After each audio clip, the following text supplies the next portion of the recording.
A film critic called Clint Eastwood an embarrassment to cinema in a major newspaper. The Academy gave Clint the Best Director Oscar that same year. Clint's response became the most savage revenge in Hollywood history. March 1993. Dorothy Chandler Pavilion. Clint Eastwood stood at the podium, clutching an Oscar statuette, delivering the kind of spare acceptance speech audiences had come to expect from him. Brief, gracious, understated. Then he added something nobody anticipated. "There's someone I need to thank," Clint said, his voice carrying that familiar weathered rasp. "Someone who inspired me this year in a very particular way." The audience leaned forward. Clint rarely singled out individuals during speeches. Peter Hammond, film critic for the Chicago Herald. A ripple moved through the crowd. People exchanged glances. "Peter wrote something about me last year that I've been thinking about constantly. He called my work an embarrassment to cinema. Said I had no business directing films." Clint paused. Let the words settle over the auditorium like fog. "Peter, if you're watching, and I'm fairly certain you are, this Oscar is for you." He raised the golden statue toward the camera, that slight signature smile playing across his face. "Thank you for the motivation." The audience erupted. Laughter mixed with applause. Everyone in that room understood exactly what they'd just witnessed. And thousands of miles away in Chicago, Peter Hammond sat frozen in his living room, watching his professional reputation disintegrate in real time on national television. 6 months before that moment, Peter Hammond had been one of the most influential film critics in America. His column in the Chicago Herald commanded attention. Studios feared his negative reviews. Directors sought his approval. For 3 decades, he'd built a reputation as a serious voice who challenged conventional wisdom and refused to bow to celebrity worship. In September 1992, Hammond published a review that would end his career. The headline alone was incendiary. Eastwood's latest, an embarrassment to cinema. The body of the review was worse. Clint Eastwood has built a career recycling the same character in progressively inferior films. Hammond opened. His latest attempt at serious filmmaking, Unforgiven, represents perhaps his most pretentious work to date. The direction is plodding and obvious. The performance offers nothing but the same squint and whisper he's been repeating for 30 years. His vision of the American West borrows from superior filmmakers without grasping what made their work resonate. The assault continued for over 1,000 words. Hammond dismissed the film's violence as gratuitous and juvenile, confusing bloodshed with substance. He labeled the moral complexity muddled and confused, the product of a filmmaker who mistakes ambiguity for profundity. Gene Hackman's performance was wasted talent serving a director who has no idea how to utilize good actors. Nothing escaped Hammond's contempt. The cinematography, the editing, the score, every element received the same treatment, but the final paragraph was the one that would haunt him forever. The question isn't whether Clint Eastwood can produce quality cinema. That possibility has long since passed. The question is why the industry continues providing him opportunities to inflict his limited abilities on audiences. Eastwood is an embarrassment to cinema, a relic from an era when competence was mistaken for artistry. He has no business directing films, and Unforgiven stands as painful confirmation of his fundamental misunderstanding of what cinema can and should accomplish. The review generated immediate controversy. Some critics praised Hammond's courage in challenging an established reputation. Others felt he'd crossed a line, that the attacks had become personal rather than professional. Hammond defended himself in subsequent columns. Critics have a responsibility to speak truth, even when that truth is unpopular. Clint Eastwood has been coasting on charm and mannerisms for decades. Someone needed to point it out. Then the other reviews began appearing. Roger Ebert awarded Unforgiven 4 stars, calling it a film of extraordinary beauty and grace. The New York Times declared it among the finest westerns ever produced. Variety praised Clint's direction as masterful and nuanced. Review after review contradicted Hammond's assessment. But instead of reconsidering, Hammond doubled down. He published a follow-up column titled, "Why Everyone is Wrong About Unforgiven," arguing that fellow critics had been blinded by nostalgia and star worship. "The Emperor has no clothes," Hammond insisted, "and apparently I'm the only critic willing to acknowledge it." The box office delivered its own verdict.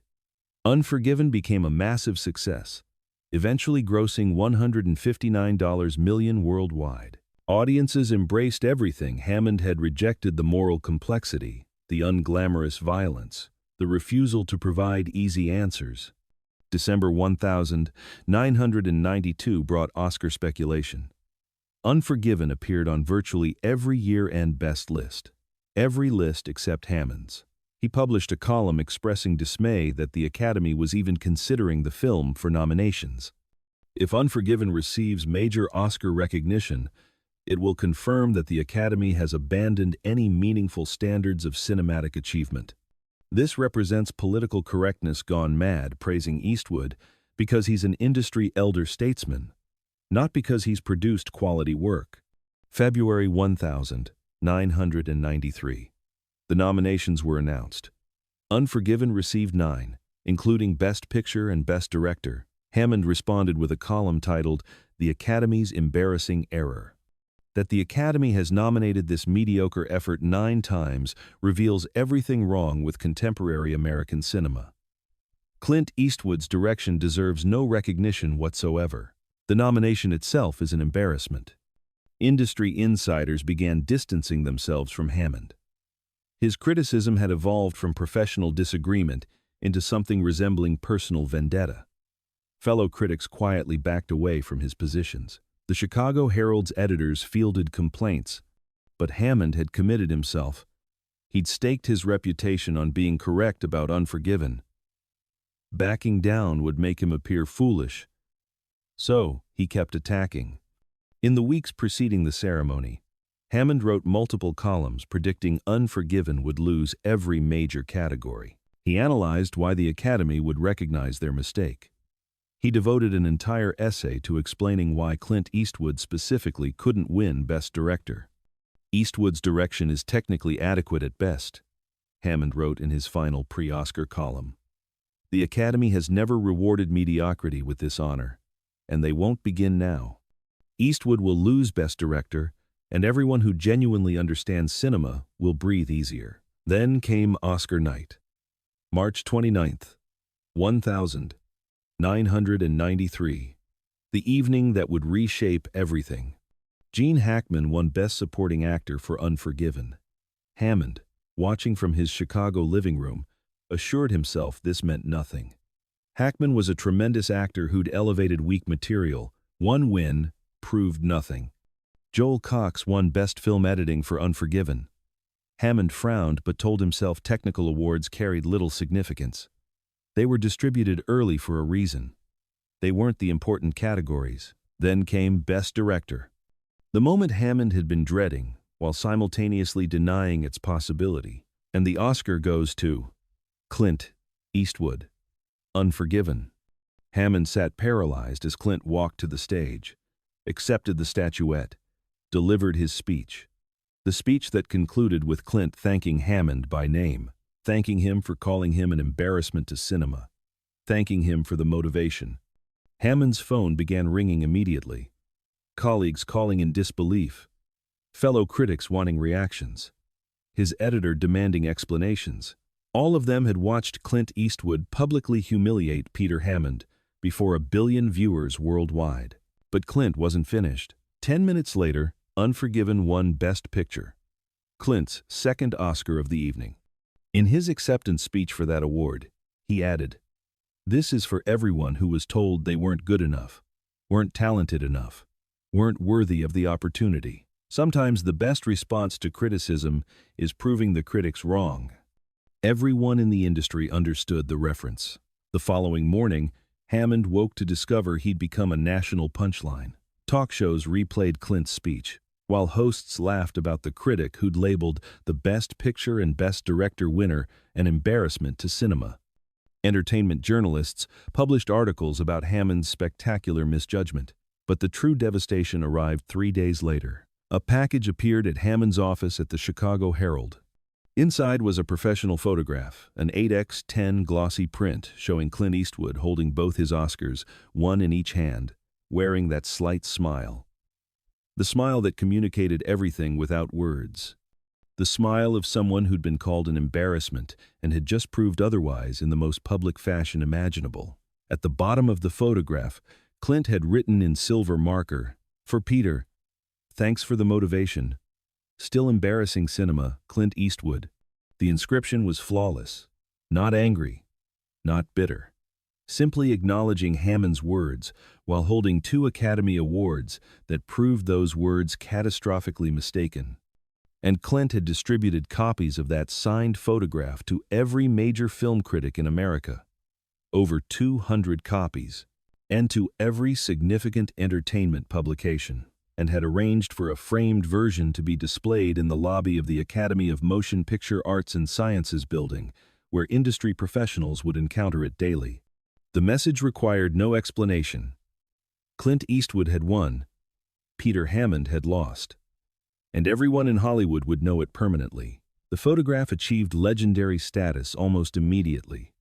Variety printed it with the caption, "Eastwood's response to his harshest critic." Entertainment Weekly ran it with the headline, "The Sweetest Revenge." How Clint embarrassed his critic. The Hollywood Reporter called it the most savage response to negative criticism in Oscar history. Hammond attempted damage control. He wrote a column titled, "Why 2 Oscars Don't Make a Good Film," arguing that Academy Awards didn't determine quality and that his assessment of Unforgiven remained valid despite the honors. Nobody cared. Hammond had been publicly humiliated by Clint Eastwood in the most devastating manner possible. Not through anger or insults. Through success. Through a slight smile. Through 2 golden statuettes and a photograph that would never be forgotten. The damage to Hammond's reputation was immediate, catastrophic, and permanent. His authority as a critic evaporated overnight. How could readers trust the judgment of someone who'd called the Best Picture winner an embarrassment? How could his opinions carry weight when he'd been so spectacularly, publicly wrong? Fellow critics began using "pulling a Hammond" as shorthand for spectacular misjudgment. It became industry vocabulary for critical failure. Colleagues at other publications distanced themselves. Critics who'd initially defended his right to negative opinions now quietly acknowledged he'd gone too far. Film festivals stopped inviting him to panels. Studios stopped providing advance screenings. His professional network, constructed over 3 decades, collapsed within weeks.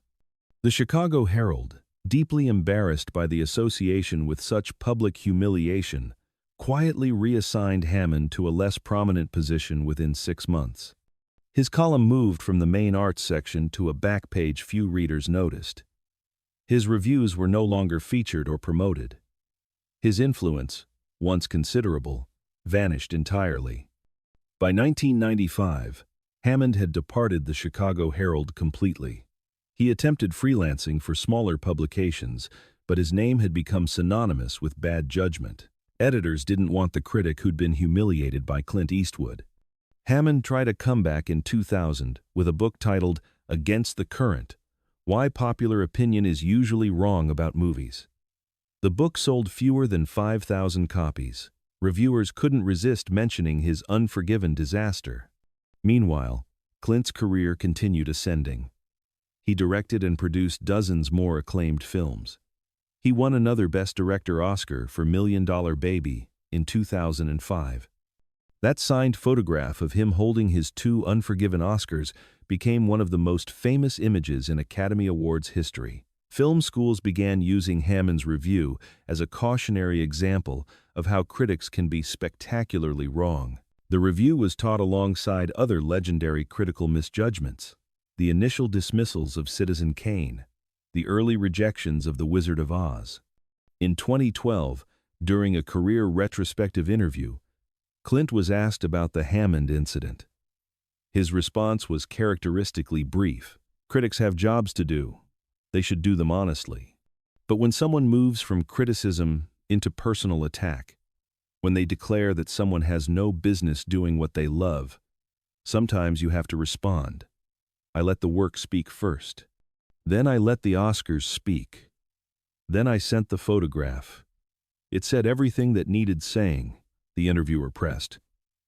Did you feel vindicated? Clint smiled that slight smile. I felt motivated. Peter Hammond told me I was an embarrassment. That made me work harder to prove him wrong. In a way, he did motivate me.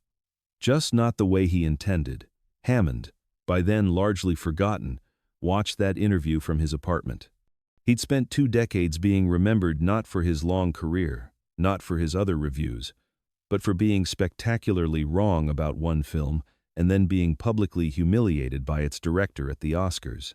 Today, Unforgiven is considered one of the greatest westerns ever produced and one of Clint Eastwood's finest achievements. Hammond's review, calling it an embarrassment to cinema, is remembered only as one of history's worst critical misjudgments. The signed photograph of Clint holding his 2 Oscars still hangs in the Academy building. Below it, a small plaque reads, "For Peter Hammond. Thanks for the motivation." The lesson for critics was clear. Challenge films. Question choices. Disagree with popular opinion. But think carefully before declaring that someone has no business doing what they do. Because sometimes they'll prove you wrong in the most public, devastating, permanent way possible. And sometimes they'll sign a photograph to commemorate your humiliation and send copies to everyone in your industry. If this story of perfect vindication moved you, subscribe and share it with someone who needs to remember that the best response to people who say you can't is to succeed so completely that they look foolish for ever doubting. What's the harshest criticism you've ever proven wrong? Tell me in the comments.